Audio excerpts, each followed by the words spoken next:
Shalom, New Covenant People. Senang bisa kembali bersama-sama hadir bersama saudara pada hari ini. Saya percaya saudara semua dalam keadaan baik-baik saja, karena kita punya seorang gembala yang agung, yang selalu mencintai kita, yang selalu menjaga kita, dan selalu memproteksi, menyediakan buat kita apapun situasinya di luar sana. Kita punya gembala yang baik. Oleh karena itu saya percaya saudara semua dalam keadaan baik-baik saja, karena gembala kita yang agung, Yesus Kristus, sangat mencintai saudara dan saya. Dia sudah buktikan kasih-Nya pada saat Dia mati di kayu salib buat menebus dosa-dosa kita. Ekspresi terbesar dari kasih Tuhan kepada manusia adalah pada saat Ia mati di kayu salib untuk menebus dosa-dosa kita, sehingga kita bisa beroleh bagian dalam kehidupan kekal bersama-sama dengan Dia. Saudara, tidak perlu lagi istilahnya tidak ada bukti lagi yang Tuhan berikan, yang lebih besar yang dapat Tuhan berikan, kecuali pada saat Dia mati di kayu salib untuk saudara dan saya. Itulah ekspresi cintanya Tuhan yang terbesar buat umat manusia. Saudara, seperti biasa, setiap hari Minggu di gereja kami, gereja New Covenant, selalu memberitakan tentang Kristus saja. Kami tidak memberitakan tentang hikmat dunia, kami tidak memberitakan tentang prinsip-prinsip hidup yang diajarkan oleh manusia, tidak memberitakan juga tentang prestasi manusia, tetapi kami hanya memberitakan tentang Kristus dan apa yang Dia sudah lakukan buat saudara dan saya. Gereja kami disebut gereja perjanjian baru karena kami percaya bahwa itulah perjanjian yang baru. Perjanjian yang lama Tuhan berurusan dengan manusia berdasarkan dengan perbuatan manusia. Tetapi di perjanjian baru, Tuhan berurusan dengan manusia berdasarkan dengan kebaikan-Nya. Bukan berdasarkan dengan performance kita, bukan berdasarkan dengan kekuatan kita, bukan berdasarkan dengan betapa baiknya kita mematuhi setiap perintahnya Tuhan, tapi berdasarkan kebaikan dan cinta kasih-Nya kepada saudara dan saya. Kalau kita bicara tentang perjanjian baru, saudara, saya ingin ajak saudara untuk melihat kembali kisah di perjamuan terakhir, di mana pada waktu itu pertama kalinya Yesus dalam hidupnya menyebutkan sesuatu tentang perjanjian yang baru. Nah, perjanjian yang baru sebenarnya dimulai pada saat perjamuan terakhir tersebut, saudara. Pada saat Tuhan memecah-mecahkan roti dan membagi-bagikan kepada murid-muridnya yang pada waktu itu bersama-sama dengan Dia di malam Paskah, perjamuan Paskah terakhirnya Tuhan. Lalu Dia membagikan anggur dan berkata, "Inilah darahku." Saudara, mari kita baca sebentar dari peristiwa itu supaya kita lebih jelas, saudara. Matius 26 ayat 27 sampai 28. Saya bacakan buat saudara. Sesudah itu Ia mengambil cawan, mengucap syukur, lalu memberikannya kepada mereka dan berkata, "Minumlah kamu semua dari cawan ini, sebab inilah darahku, darah perjanjian yang ditumpahkan bagi banyak orang untuk pengampunan dosa." Kalau dalam bahasa Inggrisnya lebih jelas lagi, saudara. Dikatakan seperti ini, "For this is my blood of the new covenant, which is shed for many for the remissions of sins." Dikatakan dalam versi bahasa Inggrisnya, "Inilah darahku, darah dari perjanjian yang baru." Jadi di bahasa Indonesia tidak disebutkan kata-kata baru, tapi di bahasa Inggris disebutkan ada kata-kata perjanjian yang baru. Mengapa, saudara? Mengapa Tuhan sebutkan seperti itu? Untuk bisa lebih tahu lagi, mari saya ajak saudara untuk buka Keluaran pasal yang ke-24. Ayat 4 sampai dengan 8. Saya akan bacakan untuk saudara. Lalu Musa menuliskan segala firman Tuhan itu. Keesokan harinya pagi-pagi didirikannya lah mezbah di kaki gunung itu dengan 12 tugu sesuai dengan ke-12 suku Israel. Kemudian disuruhnyalah orang-orang muda dari bangsa Israel, maka mereka mempersembahkan korban bakaran dan menyembelih lembu-lembu jantan sebagai korban keselamatan kepada Tuhan. Sesudah itu Musa mengambil sebagian dari darah itu lalu ditaruhnya ke dalam pasu. Pasu itu seperti tempat atau baskom, tempat penampungan, saudara ya. Lalu sebagian lagi dari darah itu disiramkannya pada mezbah itu. Diambilnya lah kitab perjanjian itu lalu dibacakannya dengan didengar oleh bangsa itu. Dan mereka berkata, "Segala firman Tuhan yang akan kami lakukan dan akan kami dengarkan." Kemudian Musa mengambil darah itu dan menyiramkannya pada bangsa itu serta berkata, "Inilah darah perjanjian yang diadakan Tuhan dengan kamu berdasarkan segala firman ini." Saya bacakan lagi ayat 8, saudara. Saya ulang untuk saudara. Kemudian Musa mengambil darah itu dan menyiramkannya pada bangsa itu serta berkata, "Inilah darah perjanjian yang diadakan Tuhan dengan kamu berdasarkan berdasarkan segala firman ini. Jadi saudara bisa lihat paralelnya di sini, bahwa pada saat Musa dia menginstitusikan, mendirikan perjanjian lama, dia lakukan dengan berkata seperti itu, saudara. Lihatlah, ini adalah darah perjanjian yang diadakan Tuhan dengan kamu. Musa sebutkan kata-kata darah perjanjian pada saat dia meresmikan perjanjian yang lama di Gunung Sinai, saudara. Lalu pada saat Tuhan Yesus mengadakan perjanjian yang baru dengan manusia, perjanjian baru yang mengatakan bahwa Tuhan berurusan dengan manusia berdasarkan kebaikannya. Perjanjian yang baru itu Tuhan katakan dia mulai dengan inilah darah perjanjian. Jadi saudara lihat paralelnya, saudara. Yesus memulai perjanjian yang baru, Musa memulai perjanjian yang lama. Jadi ada paralel yang bisa kita lihat dari dua ayat ini, saudara. Jadi apa signifikannya dari ini semua, saudara? Apa signifikannya, saudara? Karena dulu manusia harus berbuat sesuatu untuk menyenangkan Tuhan. Kalau sekarang, saudara, Tuhan sudah senang pada manusia. Tuhan sudah Tuhan sudah berkenan kepada manusia karena korban Kristus di atas kayu salib. Korban yang sempurna sekali untuk selama-lamanya, yang menghapus dosa lebih daripada darah lembu, darah kambing yang dipersembahkan di perjanjian lama. Pada waktu itu manusia suci sampai dosa mereka selanjutnya. Setelah korban manusia suci, lalu ada dosa lagi, mereka jadi najis lagi, harus berkorban lagi, terus menerus, saudara. Tapi Kristus, dia curahkan darahnya di kayu salib, di Kalvari, sekali untuk selama-lamanya, supaya kita semua beroleh keselamatan yang kekal bersama-sama dengan dia. Dosa kita diampuni, saudara. Kita dijadikan orang-orang benar. Status saudara dan saya di mata Tuhan adalah orang yang benar. Kita bukan orang berdosa lagi, tapi kita adalah orang-orang kudusnya. Karena apa yang Kristus sudah lakukan buat saudara dan saya. Itulah perjanjian yang baru, saudara. Perjanjian yang lama dilakukan di Gunung Sinai. Tapi perjanjian yang baru Yesus lakukan itu di Gunung Sion. Karena pada waktu itu perayaan Paskah dirayakan di Yerusalem. Saudara, untuk lebih memahami lagi tentang Yesus, untuk lebih paham lagi tentang apa yang Tuhan maksudkan, untuk mengerti lagi tentang hati Tuhan, saudara, kita perlu belajar dari konteksnya. Nah, salah satu yang disebut konteks adalah kitab-kitab tradisi dan kitab-kitab ajaran para rabi-rabi Yahudi pada zaman Yesus. Ada kitab Taurat dan kitab nabi-nabi, saudara, di perjanjian lama. Tapi juga ada kitab rabi-rabi. Saya bukan menyarankan saudara untuk membacanya, tapi saya ingin terangkan kepada saudara bahwa ada clue-clue dari kitab rabi-rabi itu yang bisa dipakai untuk mengartikan apa yang Yesus maksudkan, ya, apa yang Yesus katakan dan apa maksudnya, saudara. Jadi ada kata-kata atau tulisan daripada rabi-rabi itu yang mencerminkan pola pikir orang pada zaman Yesus. Kalau saudara perhatikan, perjanjian lama dan perjanjian baru seperti ada gap, saudara. Seperti ada jurang pemisah antara perjanjian lama dan perjanjian baru. Karena tiba-tiba pada saat kita masuk ke perjanjian baru setelah menyelesaikan perjanjian yang lama di Alkitab kita, masuk ke Injil Matius, Markus, Lukas, dan Yohanes, saudara akan melihat bahwa Israel sudah dalam kondisi yang berbeda. Orang Yahudi sudah dalam kondisi yang berbeda. Di perjanjian lama tidak ada namanya orang Farisi, orang Saduki, orang Selot, orang Eseni, tidak ada, saudara. Tapi di perjanjian baru mereka semua ada. Dan mereka adalah aliran-aliran. Jadi orang Yahudi pada waktu itu terpisah menjadi beberapa aliran. Mereka terbagi menjadi beberapa aliran sesuai dengan ajaran rabi-rabi masing-masing.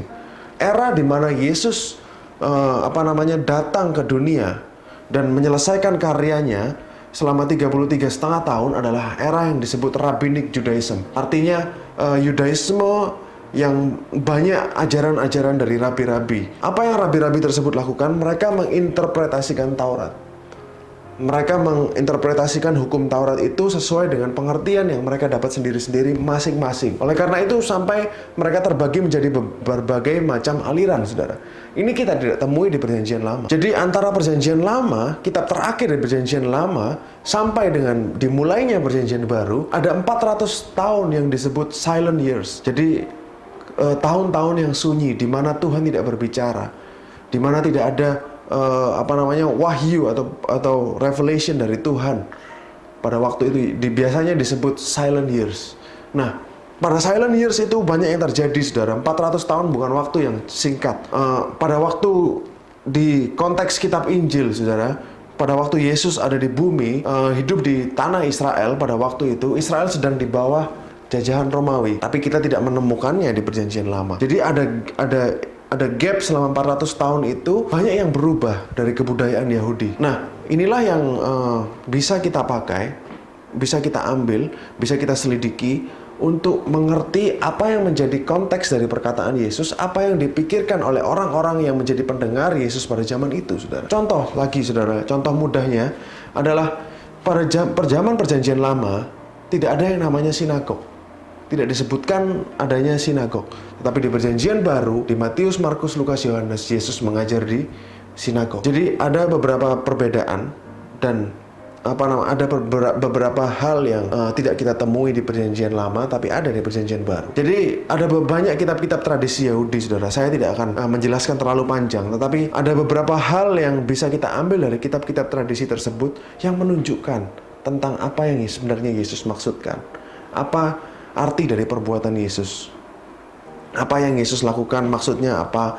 Apa yang didengar oleh telinga yang mendengar Yesus seperti itu, kira-kira pada waktu itu seperti apa kira-kira. Nah, banyak macam, saudara, kitab tradisi itu. Ada Talmud, ada kitab Babylonian Talmud, Yerusalem Talmud, ada kitab Mishnah, kitab Midrash, banyak sekali, saudara. Tapi kita hanya ambil dari mereka yang kira-kira berhubungan dengan Yesus. Saudara, pola pikir orang Israel pada zaman Yesus, pada saat 33,5 tahun ia ada di bumi, mereka sedang menunggu seorang Musa yang baru, saudara. Orang Yahudi pada zaman itu, terutama karena mereka dalam penjajahan, mereka merindukan akan adanya seorang penebus. Saudara bisa lihat dari beberapa kali saya sempat khotbahkan di gereja bahwa murid-murid Yesus menganggap bahwa Yesus adalah seorang yang akan membebaskan mereka dari jajahan Roma. Seakan-akan Yesus adalah seorang pahlawan militer yang akan membebaskan Israel. Tapi yang Yesus pikirkan, yang Tuhan rencanakan lebih besar daripada cuman di penjajahan oleh Romawi, saudara. Nah, ini memang adalah pemikiran yang banyak dipikirkan, yang banyak direnungkan, banyak dibicarakan oleh orang Israel pada zaman Yesus. Mereka rindu adanya seorang penebus, seorang Musa yang kedua yang akan membebaskan mereka. Bukan hanya dari penjajahan, bukan hanya seorang penebus secara militer, tapi yang akan membebaskan mereka dengan konteks yang lebih luas. Bagaimana saya bisa tahu, saudara? Karena banyak tulisan dari kitab rabi-rabi itu berkata demikian. Mereka merindukan akan adanya Musa yang kedua. Karena apa, saudara? Kenapa kok bisa ide ini tercetus? Karena Musa sendiri bilang, di Ulangan pasal yang ke-18, saudara bisa baca sendiri, bahwa Tuhan dikatakan seperti ini. Saya akan bacakan cepat saja buat saudara. 15, Tuhan Elohimmu akan membangkitkan bagimu seorang nabi seperti aku dari antara kamu, dari antara saudara-saudaramu. Jadi nabi yang disebut Musa seperti dia, nabi yang akan ada yang seperti dia, itu dari antara orang Yahudi, yang adalah Yesus sendiri, saudara. To him you shall listen, kepadanya kamu harus mendengar. Nah, jadi inilah nubuat Musa tentang seorang nabi yang akan menjadi seperti dia, yang akan membebaskan Israel. Nah, inilah yang ada di benak orang-orang Yahudi pada zaman Yesus. Mereka merindukan adanya Musa yang akan membebaskan mereka, yang akan membawa mereka ke era yang lebih baik, saudara. Nah, jadi Rabi Berekiah menuliskan, saya bacakan buat saudara, di tahun 300 sampai 400 Anno Domini, bahwa penebus yang akan datang akan seperti penebus yang pertama. Penebus yang pertama adalah Musa, the first redeemer, karena Musa yang membebaskan mereka dari perbudakan di Mesir. Dan Rabi Berekiah juga menuliskan Mesias akan datang dengan keledai seperti nubuatan Sakaria 9 ayat 9. Sama seperti Musa naik keledai untuk kembali ke Mesir dan Midian untuk membebaskan Israel. Saya bertanya, saudara, kapan Musa naik keledai untuk membebaskan Israel? Ternyata ayatnya ada di Keluaran 4 ayat 20. Saudara bisa baca sendiri di rumah. Pada waktu itu Musa ada di Midian dan ingin kembali ke Mesir untuk membebaskan Israel. Lalu dia menaikkan anak dan istrinya ke atas keledai. Bersama-sama dengan dia mereka kembali ke Mesir. Sama seperti Yesus, saudara, pada waktu dia masuk ke Yerusalem untuk menjalankan misinya menjadi anak domba Paskah, dia naik seekor keledai pada waktu Minggu Palem, saudara, kalau masih ingat ceritanya. Saudara, lalu setelah itu juga banyak mujizat-mujizat yang Yesus lakukan yang sama atau yang paralel seperti Musa. Contoh, saudara, pada waktu sebelum Yesus memulai pelayanannya di bumi, dia dipimpin Roh Kudus ke padang gurun. Di sana dia berpuasa selama 40 hari 40 malam. Betul, saudara? Sama seperti Musa pada waktu dia berbicara dengan Tuhan di atas Gunung Sinai, Dia berpuasa 40 hari 40 malam. Kitab Yohanes mencatat bahwa mujizat pertama yang diadakan Yesus adalah air menjadi anggur. Mengubah air menjadi anggur di sebuah perkawinan di kota Kana. Sama dengan Musa, saudara. Paralelnya adalah pada waktu Musa mendatangkan tulah yang pertama atas bangsa Mesir, yaitu adalah air menjadi darah. Jadi melalui semua tanda-tanda yang dibuat oleh Yesus, mohon maaf saudara, yang dibuat oleh Yesus pada waktu itu, dia sedang mengatakan kepada orang Yahudi, kepada bangsa Israel, bahwa dialah Musa yang baru yang mereka nanti-nantikan. Bahwa Yesus ini adalah Musa yang akan menebus mereka, Musa yang kedua yang membawa mereka ke pembebasan yang lebih besar. Tapi mereka tidak menyadari, saudara. Saya melihat ini, saya renungkan, saudara, bahwa detail-detail kecil dari setiap yang Yesus lakukan, hal-hal yang Tuhan lakukan, semuanya ada maksudnya. Jadi setiap peristiwa yang saudara baca di Alkitab tidak tertulis di situ dengan tidak sengaja atau tanpa maksud. Semua di situ ada maksudnya. Saya benar-benar percaya, saudara, bahwa apa yang dituliskan di Alkitab adalah God-breathed atau inspired by God. Ini semuanya diinspirasi oleh Tuhan. Karena saya semakin hari kita mempelajari bersama-sama, semakin koneksi antar kitab, koneksi antar tokoh itu semakin kelihatan, saudara. Dan semuanya berpusat pada satu pribadi, yaitu Yesus Kristus yang kita sembah hari ini, saudara. Dialah yang mendirikan perjanjian baru dengan darah dan tubuhnya sendiri. Dialah anak domba Paskah yang dikorbankan bagi kita untuk menebus dosa-dosa kita. Jadi pada waktu bangsa Israel, saudara, melihat Yesus, pada waktu di antara mereka tidak menyadari bahwa Yesus adalah Musa kedua yang ditulis oleh rabi-rabi, bahkan yang dinubuatkan oleh Musa sendiri. Sungguh ironis, saudara. Mari kita renungkan, kita sama-sama pikirkan bahwa sebenarnya Yesus kita ini bukan sembarang orang, saudara. Yesus kita adalah benar-benar Tuhan. Dia menggenapi banyak nubuat. Terlalu banyak coincidence. Saya pernah ceritakan di New Covenant Church bahwa terlalu banyak nubuat yang dipenuhi dalam satu orang, saudara. Kemungkinannya untuk semua nubuatan yang begitu banyak tentang Mesias dipenuhi dalam satu orang pribadi itu 1 kali 10 pangkat minus berapa gitu, saudara. Jadi 0,00000. Kemungkinan untuk seluruh nubuatan itu dalam Alkitab dipenuhi dalam satu pribadi Yesus, kemungkinannya itu begitu sangat kecil. Tapi karena ini Tuhan yang membuat, Tuhan yang bernubuat, Tuhan yang menggenapi pula. Dia genapi semuanya dalam pribadi Yesus. Begitu juga dalam hidup saudara. Kalau saudara sedang menanti sebuah janji Tuhan dalam hidupmu, kalau saudara sedang menunggu pertolongan Tuhan, kalau saudara sedang berpikir apa maksud Tuhan dari setiap peristiwa yang terjadi dalam hidup kita hari-hari ini, tunggu saja, saudara. Tuhan pasti akan menyatakannya. Karena dia tidak pernah ingkar akan janjinya. Dia berjanji kepada saudara bahwa rancangan-rancangannya terhadap kita adalah rancangan damai sejahtera, bukan rancangan yang mendatangkan kecelakaan. Dan apa yang dia katakan, dia tidak bisa ingkari. Bulan lalu saya bahas bersama-sama dengan saudara bahwa impossible for God to lie, tidak mungkin Tuhan berbohong. Jadi kalau dia bilang bahwa rancangannya terhadap hidupmu dan hidup saya adalah rancangan yang penuh damai sejahtera, maka dia akan memenuhinya. Karena dia Tuhan yang setia terhadap apa yang dia katakan. Semua nubuat tentang Mesias digenapi dalam Yesus. Tuhan yang bernubuat, Tuhan juga yang menggenapi. Begitu juga dalam hidup kita. Dia yang mengatakan, dia yang berjanji pada saudara dan saya, dia pasti akan menggenapi, saudara. Dia pasti akan menggenapi. Saudara, selain menunggu Musa yang baru, Musa yang kedua, bangsa Israel juga menunggu yang mereka sebut the new Exodus, keluaran yang baru. Maksudnya apa, Pak? Jadi kalau saudara baca kitab Keluaran adalah cerita di mana bangsa Israel keluar dari perbudakan Mesir, dipimpin oleh Musa pada waktu itu. Nah, bangsa Israel menunggu the new Exodus, keluaran yang baru. Bahkan pada saat zaman Yesus, mereka mengira keluaran yang kedua atau keluaran yang baru itu adalah dengan bangsa Israel lepas dari penjajahan Roma. Tetapi Tuhan memiliki pikiran yang lebih besar daripada mereka. Tuhan mengadakan keluaran yang kedua, keluaran yang baru, atau the new Exodus, the second Exodus. Itu bukan dari perbudakan secara fisik, bukan dari penjajahan secara fisik, tapi dari perbudakan dosa. Mereka masih menunggu sampai hari ini, saudara. Mereka masih menunggu apakah Mesias akan datang dan Mesias akan membawa Musa yang baru atau Mesias akan membawa mereka mengalami keluaran yang kedua. Padahal sebenarnya itu sudah Tuhan lakukan.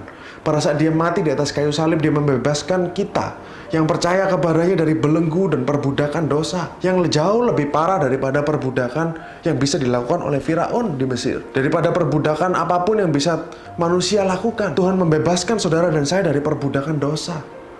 Buktinya saudara, kita akan baca di Lukas pasal yang ke-9 ayat 28 sampai 31. Kira-kira 8 hari sesudah segala pengajaran itu, Yesus membawa Petrus, Yohanes, dan Yakobus lalu naik ke atas gunung untuk berdoa. Ketika ia sedang berdoa, rupa wajahnya berubah dan pakaiannya menjadi putih berkilau-kilauan. Dan tampaklah 2 orang berbicara dengan dia, yaitu Musa dan Elia. Keduanya menampakkan diri dalam kemuliaan dan berbicara tentang tujuan kepergiannya yang akan digenapinya di Yerusalem. Nah, saudara lihat bahasa aslinya, bahasa asli dari tujuan kepergian, dari kata-kata kepergian. Itu saudara bisa lihat bahasa aslinya di layar saudara sekarang. Kata-kata Yunaninya adalah exodon. Exodon adalah dasar kata dari exodus, sebuah keluaran, sebuah departure, sebuah kepergian. Jadi Tuhan, Musa, dan Elia pada waktu mereka bertemu bersama di atas gunung pada malam hari itu, mereka berbicara tentang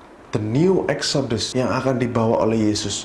Keluaran yang baru yang akan diadakan oleh Yesus. Dikatakan tentang tujuan kepergian, tentang keluarannya. Misalnya exodusnya Tuhan yang akan digenapi di Yerusalem. Jadi exodus kedua terjadi di Yerusalem. Dan pada waktu itu Musa dan Elia berbicara kepada Yesus tentang itu, saudara.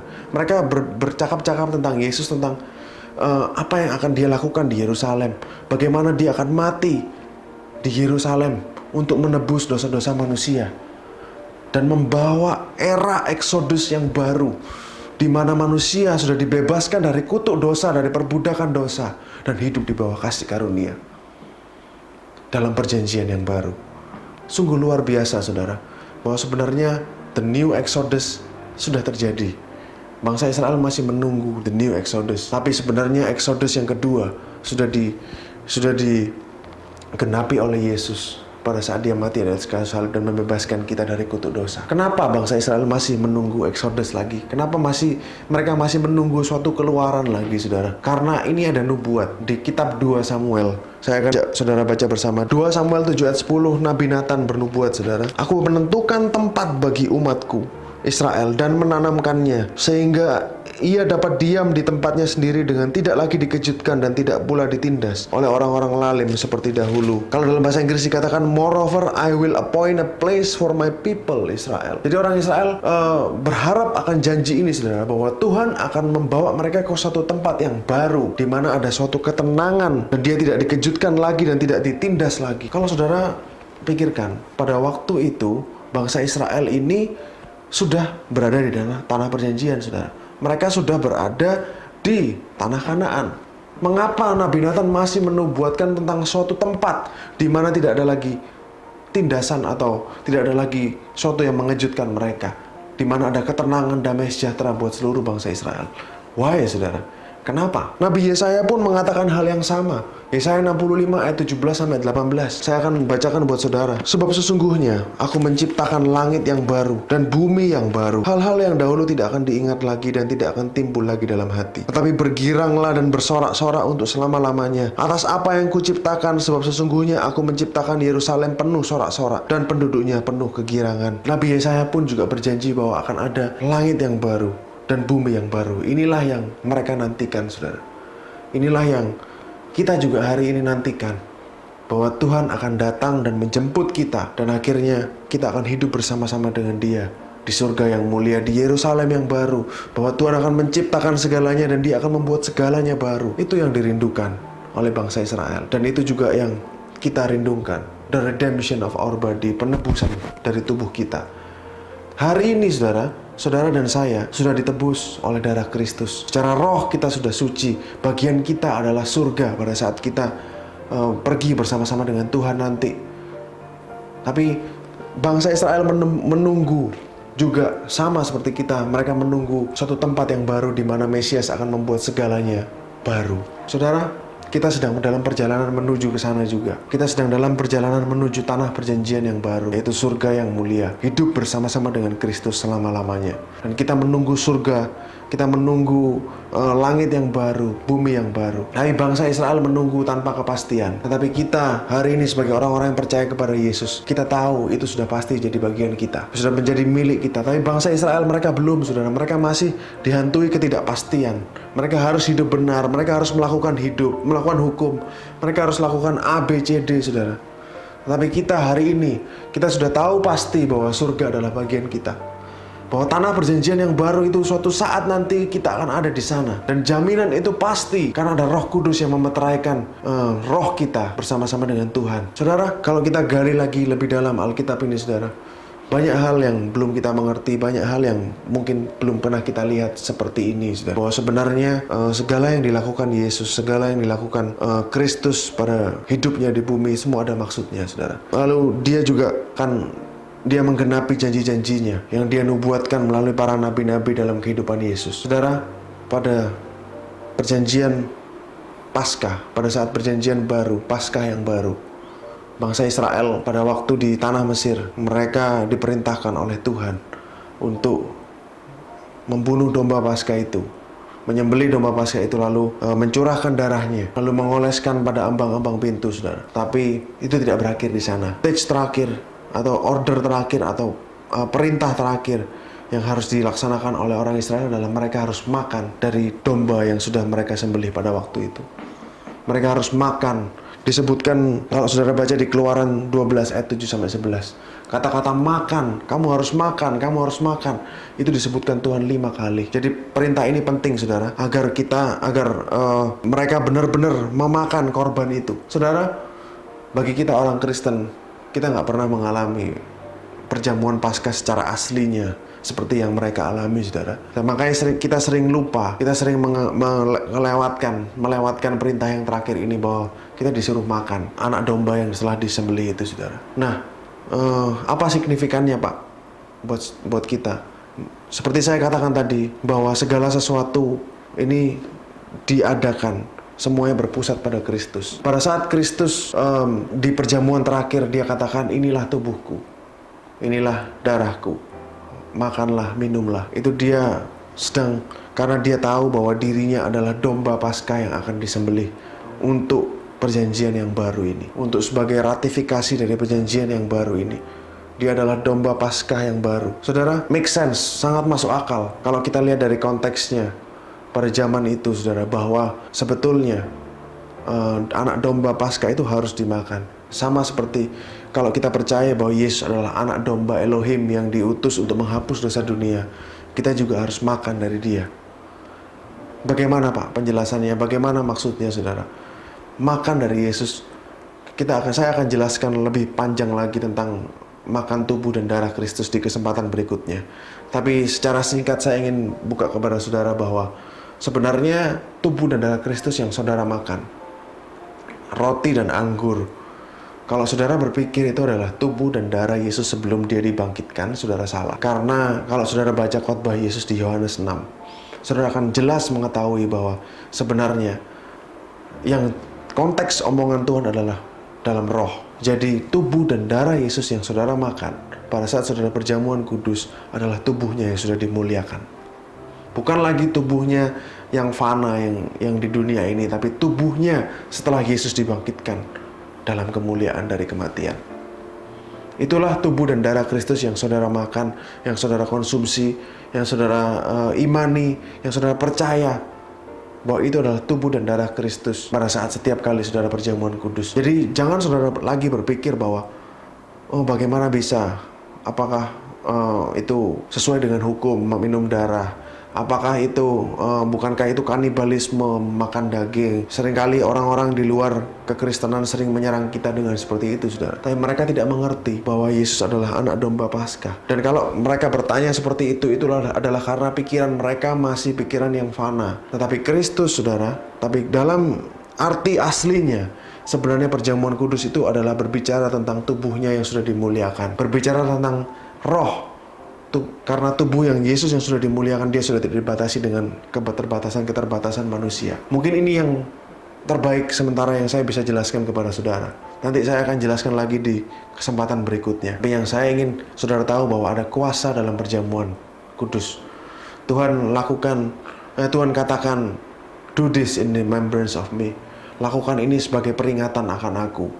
Sama seperti yang Tuhan perintahkan melalui Musa kepada bangsa Israel di Paskah yang pertama. Kamu harus lakukan ini turun-temurun. Kamu harus ceritakan. Saudara, kalau saudara belajar kebudayaan Yahudi, tradisinya, apa yang mereka lakukan pada saat malam Paskah adalah seorang bapak akan menceritakan kepada anaknya bagaimana bangsa Israel pada waktu itu ditindas, diperbudakan di Mesir. Lalu tangan Tuhan yang kuat melepaskan mereka. Dan yang menarik saudara, menurut kitab tradisi Yahudi, kitab Mishnah, dikatakan bahwa sang ayah harus berkata-kata seakan-akan dia yang berada di sana, di Mesir pada waktu itu. Jadi bukan berbicara, oh dulu nenek moyang kita yang ada di Mesir, yang ditindas oleh Firaun lalu diselamatkan oleh Musa, bukan saudara. Tapi dia, bapak itu harus sebagai kepala rumah tangga, dia harus berkata bahwa aku dulu ada di Mesir, diperbudak oleh Firaun, bla bla bla saudara. Mereka harus katakan seakan-akan mereka yang mengalami, supaya dari generasi ke generasi ini diingat saudara. Sama seperti Yesus pada saat perjamuan terakhir, dia katakan lakukan ini untuk mengingat aku. Jadi dia minta kepada kita untuk melakukannya terus menerus, untuk mengingat akan dia sebagai suatu peringatan. Dan kita harus kita menganggapnya sebagai sesuatu yang real, yang benar-benar terjadi. Kita betul-betul makan tubuh Kristus dan minum darahnya. Dan dalam tubuh Kristus ada kuasa saudara. Karena tubuh yang kita makan bukan daging biasa, bukan daging manusia fana, tapi itu adalah tubuh Kristus dalam tubuh kemuliaannya. Di lain kesempatan saya akan jelaskan yang lebih dalam saudara. Tapi perjamuan terakhir adalah suatu Paskah yang baru. Mengapa saudara? Karena pada orang Israel pada umumnya, orang Israel yang kuno, mereka akan berkata tentang perbudakan di Mesir. Mereka akan membahas tentang pahitnya perbudakan di Mesir. Bagaimana Tuhan menyelamatkan mereka dulu di Mesir. Itu makan Paskah yang normal, saudara. Yang biasa dilakukan oleh orang Yahudi zaman kuno. Tetapi saudara, yang Yesus lakukan pada waktu itu, dia sama sekali tidak membahas tentang perbudakan di Mesir. Yesus pada waktu itu sedang mendirikan Paskah yang baru. The new Passover, dengan Yesus sebagai anak domba yang akan dikorbankan untuk memeteraikan perjanjian yang baru. He's making the new Passover. Dia sedang membahas sesuatu Paskah yang baru. Saudara lihat bahwa Yesus tidak menyinggung sekalipun tentang perbudakan di Mesir pada waktu itu. Dia tidak berbicara sedikit pun tentang apa yang terjadi, bagaimana Musa, bla bla bla bla, saudara. Karena dia sedang mengadakan Exodus yang baru, keluaran yang baru, Paskah yang baru. Dialah Musa yang baru, saudara. Dia adalah anak domba yang baru dan yang terakhir untuk selama-lamanya. Begitu luar biasanya Tuhan kita, saudara. Kalau kita mengerti apa yang dia lakukan, saudara tidak akan pernah ragu lagi. Saudara tidak akan pernah berpikir saudara under law.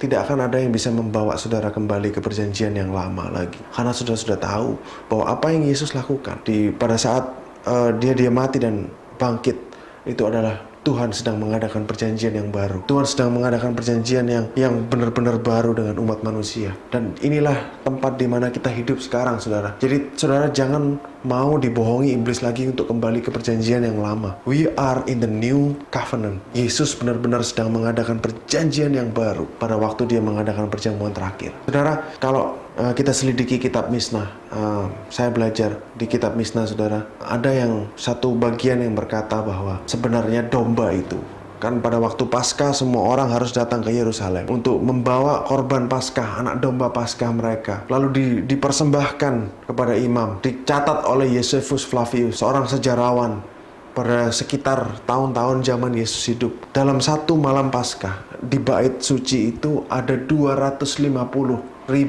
kurang lebih, saudara, anak domba yang dipersembahkan, yang dibunuh dalam waktu 2 jam. Dari jam 3 sore sampai jam 5 sore. Begitu banyaknya, saudara, yang dibunuh pada waktu malam Paskah itu. Dan semua orang Yahudi datang ke Yerusalem untuk merayakan Paskah. Saudara, lalu yang menarik adalah dituliskan di kitab Mishnah bahwa orang-orang Yahudi pada zaman Yesus, zaman abad 1, abad 2, mereka terbiasa melihat seekor anak domba disalibkan. Mungkin saudara akan bertanya kepada saya, bagaimana bisa, Pak? Karena apa, saudara? Pada saat anak domba itu selesai dicurahkan darahnya, anak domba itu akan digantung, saudara. Digantung dengan cara mereka menusukkan sebuah batang kayu melewati pundaknya. Lalu sebuah batang kayu juga ditusukkan dari atas ke bawah, dari mulut sampai ke ekornya, tembus keluar. Lalu batang kayu yang dari sini, saudara, yang dari pundaknya ditusukkan sampai ke sini. Lalu tangannya akan ditarik seperti ini, saudara. Anak domba yang jadi korban Paskah itu dengan kayu masuk dari mulut sampai ekornya, sampai keluar dari bagian bawahnya, saudara.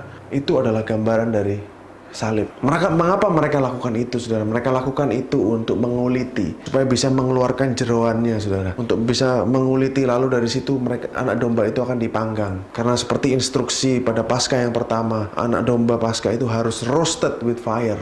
Mereka harus dibakar dengan api, harus dipanggang, saudara. Itu adalah lambang penghukuman yang Kristus tanggung pada saat dia naik ke atas kayu salib. Itulah yang terjadi, saudara.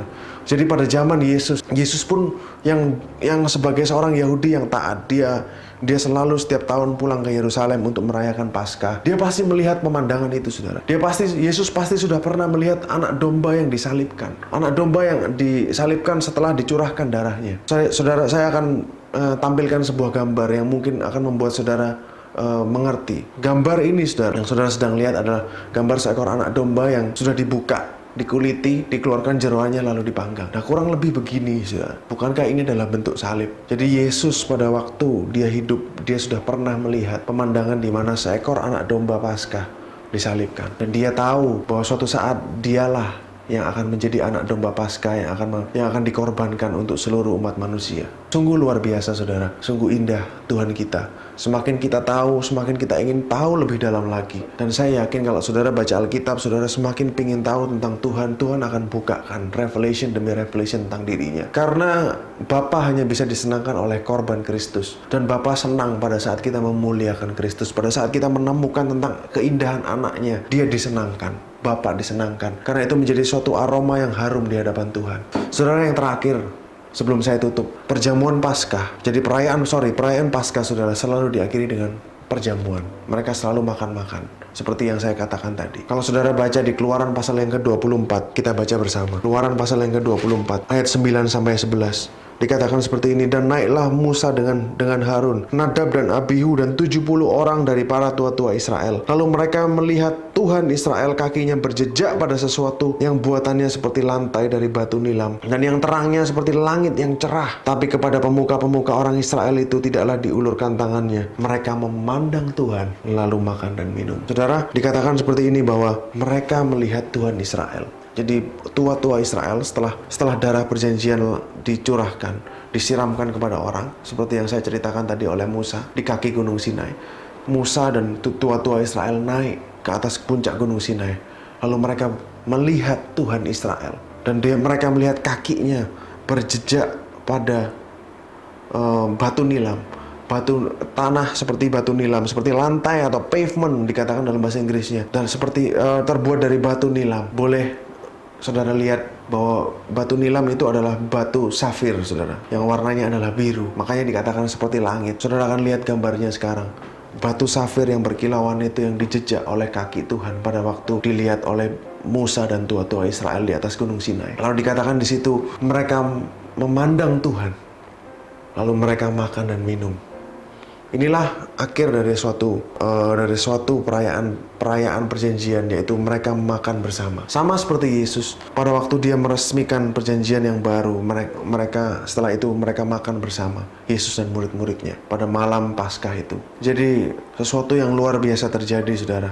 Pada waktu di Gunung Sinai, orang-orang Israel, Musa dan tua-tua Israel bertemu langsung dengan Tuhan. Bahkan mereka melihat Tuhan. Dikatakan mereka memandang Tuhan dan makan dan minum. Sungguh luar biasa, saudara. Sungguh indah apa yang mereka alami pada waktu itu. Mereka melihat kemuliaan Tuhan. Jadi saudara tahu dari ayat ini bahwa sebenarnya betul surga turun ke Gunung Sinai pada waktu perjanjian yang pertama dibuat. Jadi pada waktu Musa dan tua-tua Israel naik ke puncak gunung, mereka sudah ada di dimensi yang berbeda. Mereka ada di surga bersama-sama dengan Tuhan. Saya yakin kenapa saudara, karena dikatakan lantainya sudah seperti safir. Nggak mungkin lantai Gunung Sinai itu safir, batu safir saudara. Most probable explanation would be they were in heaven. Sampai ada rabi Yahudi dalam kitab tradisinya, dalam kitab ajarannya mengatakan bahwa nanti di surga yang kita lakukan adalah memandang Tuhan, soaking in His presence, menikmati hadiratnya, menikmati keindahannya, lalu makan dan minum. Sama seperti yang dilakukan Musa dan tua-tua Israel pada waktu mereka di Gunung Sinai. Sungguh indah Tuhan kita saudara. Semakin saudara gali tentang Alkitab, semakin saudara akan temukan Dia. Mungkin sebagai penutup saudara, apa yang ingin saya sampaikan kepada saudara sebenarnya adalah simple saudara. Meskipun saudara lupa semua yang saya ceritakan hari ini, saya ingin saudara ingat satu hal, bahwa engkau sudah ada dalam perjanjian yang baru. Bahwa saudara dan saya bukan lagi under perjanjian yang lama. Kita tidak lagi di bawah perjanjian lama, tapi kita sudah di perjanjian yang baru, yang diresmikan oleh pencurahan darah Kristus di atas kayu salib. Jadi jangan sampai saudara ditarik lagi, dibawa lagi ke pemikiran perjanjian lama, padahal sebenarnya saudara sudah di perjanjian yang baru. Christ died to give you this. Kristus sudah mati untuk memberikan kamu ini, memberikan perjanjian yang baru ini buat saudara. Jangan saudara, misalnya sesuatu yang Tuhan sudah lakukan sampai Dia mati di atas kayu salib, jangan lagi saudara kembali ke perjanjian yang lama, hidup di bawah hukum lagi, hidup dengan mengandalkan kekuatan kita sendiri, hidup dengan berpikir bahwa Tuhan bisa marah terhadap kita, hidup dengan berpikir bahwa perbuatan baik kita bisa menyenangkan Tuhan, dan perbuatan baik kita bisa mendatangkan berkat bagi kita dari Tuhan. Saudara, no. Kita sudah hidup dalam perjanjian yang baru. Penilaian kita bukan berdasarkan performance kita lagi, tetapi berdasarkan tentang apa yang Tuhan sudah lakukan di atas kayu salib. Itulah yang menjadi dasar penilaian atas saudara dan saya. Dan Kristus adalah unblemished lamb. Dia adalah anak domba yang tidak bercacat, yang sudah dikorbankan buat saudara dan saya. Jadi yang Tuhan lihat hanyalah Kristus, hanyalah korbannya. Dia tidak melihat lagi saudara dan saya, karena sudah ada korban yang menggantikan tempat kita. Kita tidak layak lagi dihukum. Saudara dan saya layak untuk menerima perlindungan Tuhan yang sempurna. Di antara dunia yang sedang semakin kacau, di antara kekacauan dunia, di antara segala ekonomi yang jatuh, saudara, kita bisa dilainkan karena kita hidup di Goshen. Karena kita adalah umat perjanjian yang baru. Kita adalah umat Tuhan yang dicintainya. Kita diproteksi Tuhan, kita dikenan Tuhan. Jalan-jalan kita diatur olehnya. Saudara, kesehatan saudara di cover oleh darah Yesus. Dikatakan oleh bilur-bilurnya engkau sudah sembuh. Percayalah itu saudara. Percayalah itu. Jadi saya ingin katakan kepada saudara bahwa sebenarnya perjamuan terakhir itu lebih besar daripada yang kita kira.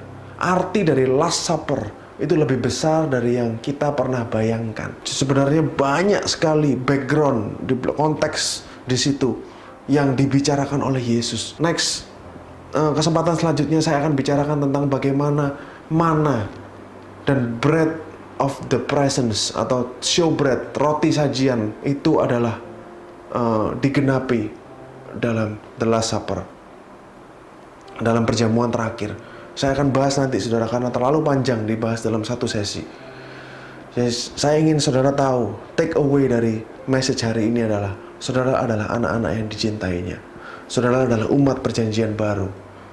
Saudara, kalau terakhir saya ingin katakan, saya ingin beritahukan kepada saudara, sebelum hukum itu ada, sebelum dosa merusakkan perjanjian orang Israel dengan Tuhan, yaitu pada saat mereka membangun lembu emas yang disembah di kaki Gunung Sinai. Bangsa Israel semuanya adalah imam. Kenapa, saudara? Karena yang mengadakan Paskah, yang menyembelih domba Paskah adalah setiap kepala keluarga. Pada waktu di Mesir, setiap kepala keluarga dari setiap suku Israel, setiap keluarga di Israel, mereka diperbolehkan untuk menyembelih domba Paskah, saudara. Berarti kan mereka imam. Tetapi karena dosa di Gunung Sinai, hanya orang Lewi yang tidak menyembah kepada patung lembu itu yang diperbolehkan Tuhan untuk melayani dia sebagai imam. Sebenarnya pada waktu itu orang Israel berada di bawah kasih karunia. They were really the kingdom of Kohanim. Mereka adalah kerajaan imam, kingdom of priest. Under grace, mereka dilayakkan Tuhan untuk menyembelih domba Paskah. Tapi setelah dosa masuk, setelah mereka gagal menaati apa yang Tuhan perintahkan melalui hukum Taurat, akhirnya cuma Lewi yang boleh, yang dikuduskan untuk boleh mempersembahkan persembahan buat Tuhan. Padahal dulunya semua boleh, saudara. Under grace, tapi under law hanya Lewi yang diperbolehkan. Kita sekarang sudah under grace lagi, saudara. We are now under grace. Kita sekarang sudah di bawah kasih karunia. Jangan lagi saudara kembali kepada hukum. Karena dalam kasih karunia ini kita bisa menikmati cintanya Tuhan. Saudara bisa menikmati penyertaannya Tuhan, perkenanannya Tuhan, kesembuhan dari Dia, kesehatan dari Dia, berkat penyediaan dari Dia. Semua yang terbaik dari Tuhan diberikan kepada saudara di perjanjian yang baru ini, saudara. Seperti yang Yeremia katakan, saudara, judulnya janji pemulihan Israel. Yeremia 31 ayat 31 sampai 34. Sesungguhnya akan datang waktunya, demikianlah firman Tuhan, aku akan mengadakan perjanjian baru dengan kaum Israel dan kaum Yehuda. Bukan seperti perjanjian yang telah kuadakan dengan nenek moyang mereka pada waktu aku memegang tangan mereka untuk membawa mereka keluar dari Mesir. Perjanjianku itu telah mereka ingkari, meskipun aku menjadi Tuhan yang berkuasa atas mereka. Demikianlah firman Tuhan. Tapi beginilah perjanjian yang akan kuadakan dengan kaum Israel sesudah waktu itu. Demikian firman Tuhan, aku akan menaruh Tauratku dalam batin mereka dan menuliskan dalam hati mereka. Maka aku akan menjadikan mereka menjadi Allah mereka, dan mereka akan menjadi umatku. Dan tidak usah lagi orang mengajar sesamanya atau mengajar saudaranya dengan mengatakan kenallah Tuhan, sebab mereka semua besar kecil akan mengenal aku. Demikianlah firman Tuhan, sebab aku akan mengampuni kesalahan mereka dan tidak lagi mengingat dosa mereka. Inilah perjanjian baru yang Tuhan janjikan, saudara. Oleh karena itu di Roma pasal 6 ayat 14 dikatakan oleh Paulus, sin has no more dominion over you. Dosa tidak lagi berkuasa atasmu karena kamu under grace. Karena engkau di bawah kasih karunia, bukan di bawah hukum Taurat lagi. Kita sudah bukan berada di bawah perbudakan hukum Taurat lagi. Oleh karena itu dosa tidak berkuasa atas kita. Sekarang kita under grace, di bawah kasih karunia Tuhan. Mari kita berdoa, saudara. Bapa yang dalam surga, terima kasih Tuhan atas hari ini, atas sesi hari ini di mana Engkau sudah nyatakan kepada kami bagaimana Kristus adalah penggenapan dari segala nubuatan, bahwa Yesus pada waktu Dia di dunia ini Dia menjalankan suatu rencanamu yang besar, mengadakan perjanjian yang baru karena perjanjian yang lama sudah gagal. Manusia tidak dapat memenuhi perjanjian yang lama, tapi sekarang di perjanjian yang baru ini Tuhan, Engkau memberikan kasih karuniamu kepada kami. Engkau memberikan anugerahmu yang berlimpah-limpah terhadap kami.